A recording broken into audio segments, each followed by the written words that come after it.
Hello dear student, मैं रजनी रिछारिया आपकी हिंदी अध्यापिका आज आपको part second lesson 1 Kabirdas ji पढ़ा रही हूँ। हिंदी के संत कवियों में कबीरदास जी का सर्वोच्च स्थान है। कबीरदास जी हिंदी की संत काव्यधारा की ज्ञानश्री निर्गुण शाखा के प्रमुख कवि थे। ज्ञानश्री शाखा क्या होती है? यानी जब हिंदी साहित्य को प्रारंभ में 4 भागों में बांटा गया था। वीर गाथा काल, जिसको आदिकाल भी कहा जाता है, भक्ति काल, रीति काल, आधुनिक काल।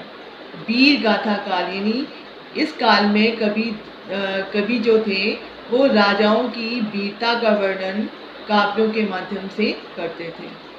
धीरे धीरे कवियों का झुकाव धर्म की ओर हुआ, आध्यात्म की ओर हुआ और उन्होंने आध्यात्म को लेकर, नीति को लेकर काव्य लिखना प्रारंभ किया और वहाँ से प्रारंभ हुआ भक्ति काल, जिसको 2 भागों में बांटा गया, निर्गुण शाखा और सगुण शाखा।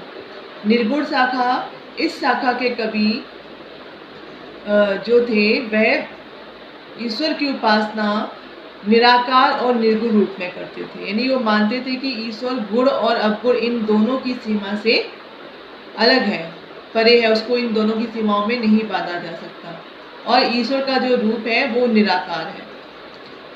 सगुण शाखा के जो कवि थे वो ईश्वर की सगुण रूप में उपासना करते थे, यानी साकार रूप में उपासना करते थे। निर्गुण शाखा को 2 भागों में बांटा गया, ज्ञानश्री शाखा, प्रेमाश्री शाखा।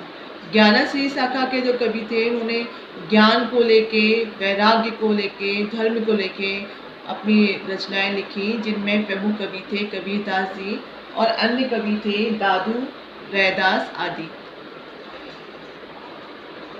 प्रेमाश्री शाखा के कवि थे मलिक मोहम्मद जैसी, जिन्होंने पद्मावत महाकाव्य लिखा, जो हिंदी साहित्य का एक प्रसिद्ध महाकाव्य है।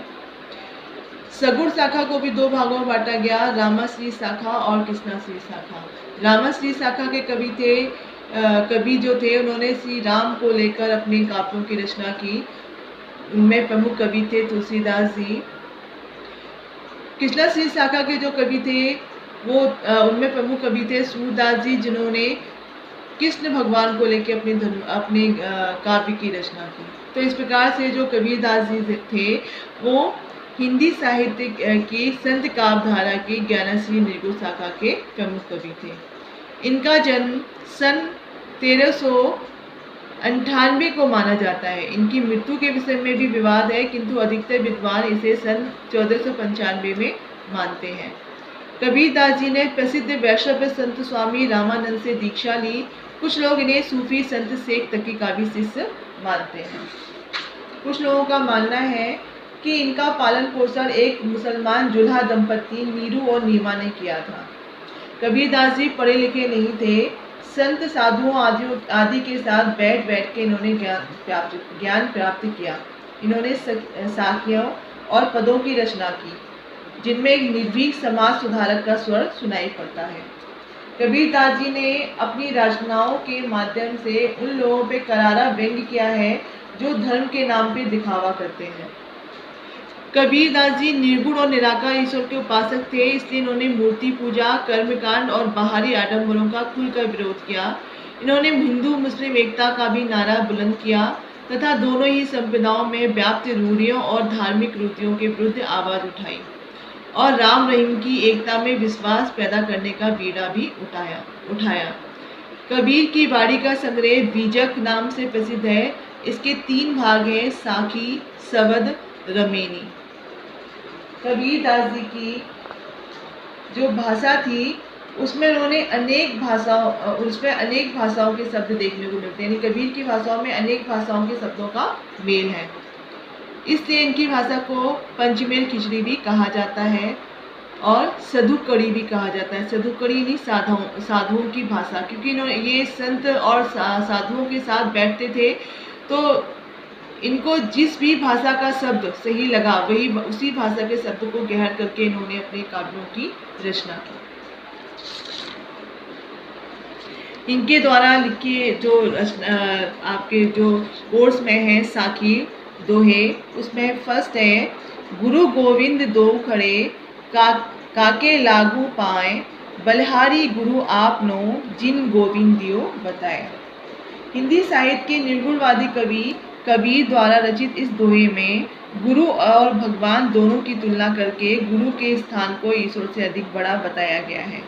कबीर दास जी कहते हैं, मेरे सामने गुरु और भगवान दोनों खड़े हैं, पर मेरे सामने सबसे बड़ी यह उलझन है कि इन दोनों में से किसके चरण स्पर्श मैं पहले करूं। फिर कबीर स्वयं ही इस प्रश्न का उत्तर देते हुए कहते हैं कि मुझे पहले गुरु के चरणों में ही अपना शीश झुकाना चाहिए, क्योंकि गुरु ने ही मुझे ईश्वर तक पहुंचने का मार्ग बताया है।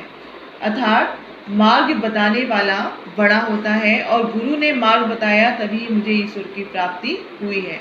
भाव यह है कि गुरु की कृपा से हम भगवान तक पहुंचते हैं, इसलिए गुरु का स्थान ईश्वर से भी ऊंचा है। सेकेंड, जब मैं था तब हरि नहीं, अब हरि है मैं नाही, प्रेम गली अति साकरी, तामे दो ना समाई। कबीरदास जी कहते हैं कि जब तक मनुष्य में अहंकार की भावना होती है, मैं यानी अहंकार, तो जब तक मनुष्य के अंदर अहंकार की भावना होती है तब तक उसे ईश्वर का साक्षात ईश्वर के दर्शन नहीं होते हैं। वो कहते हैं कि अब हरि है मैं नहीं, जब मेरे अंदर से अहंकार खत्म हो गया तो मेरे अंदर जो है वो भगवान का वास हो गया। वो कहते हैं कि प्रेम गली अति साकरी, तामे दो ना समाई, कि जो हृदय तक जाने वाला जो मार्ग है, साकरी मतलब पतला, जो हृदय तक जाने वाला जो मार्ग है, जो प्रेम की गली है, वो बहुत ही तंग है, बहुत ही पतली है, उसमें अहंकार और भगवान दोनों एक साथ नहीं रह सकते। अर्थात अहंकारी व्यक्ति को कभी भी भगवान की प्राप्ति नहीं हो सकती। अगर हमें भगवान की प्राप्ति करनी है तो हमें सबसे पहले अपने अहंकार को समाप्त करना होगा। थर्ड है, काकर पाथर जोड़ के मस्जिद लई बनाए, ता चढ़ी मुल्ला बाग दे, क्या बहरा हुआ खुदाए। कबीरदास जी अपनी साखियों में प्रसिद्ध रूढ़ियों एवं आडंबरों पर गहरी चोट की है। कबीरदास जी ने इस साखी में कभी मुसलमानों के खुदा को याद करने या पुकारने के ढंग पे करारा व्यंग्य कर रहे हैं। वे कहते हैं कि कंकर पत्थर जोड़ के मस्जिद का निर्माण तो कर लिया, जिस पर चढ़कर मुल्ला बाग देते हैं, अर्थात अजान की आवाज़ देते हैं। कबीरदास जी प्रश्न पूछते हैं, क्या खुदा बहरा हो गया है जिसके स्मरण करने के लिए जोर जोर से चिल्लाना आवश्यक है। फोर्थ है, पाहन पूजे हरि मिले तो मैं पूजू पहाड़, ताते ये चाकी भली, पीस खाए संसार। उपयुक्त साखी में संत कबीरदास जी हिंदुओं की मूर्ति पूजा पर करारा व्यंग्य करते हुए कहते हैं कि यदि पत्थर पूजने से भगवान मिल जाएं तो मैं किसी छोटे मोटे पत्थर को नहीं बल्कि पूरे पहाड़ की पूजा करूंगा। परंतु कबीरदास जी कहते हैं कि ये सत्य नहीं है। इसलिए कहते हैं कि ताते ये चाकी भली, पीस खाए संसार। उससे तो अच्छी ये पत्थर की बनी हुई चक्की है जिससे पिसा हुआ आटा संसार खाता है और जिससे उसकी जो है भूख मिटती है, यानी जिसके पिसे हुए आटे को संसार खा के अपनी भूख को मिटाता है। तो हमें उस पत्थर से बनी हुई मूर्ति की पूजा नहीं करनी चाहिए, बल्कि जो चक्की हमारे काम आ रही है उस पत्थर से बनी हुई चक्की की पूजा करनी चाहिए। फिफ्थ है, सब धरती कागज करो, लेखनी सब बन राय, सात समुद्र की मसी करूं, गुरु गुण लिखाना चाहे।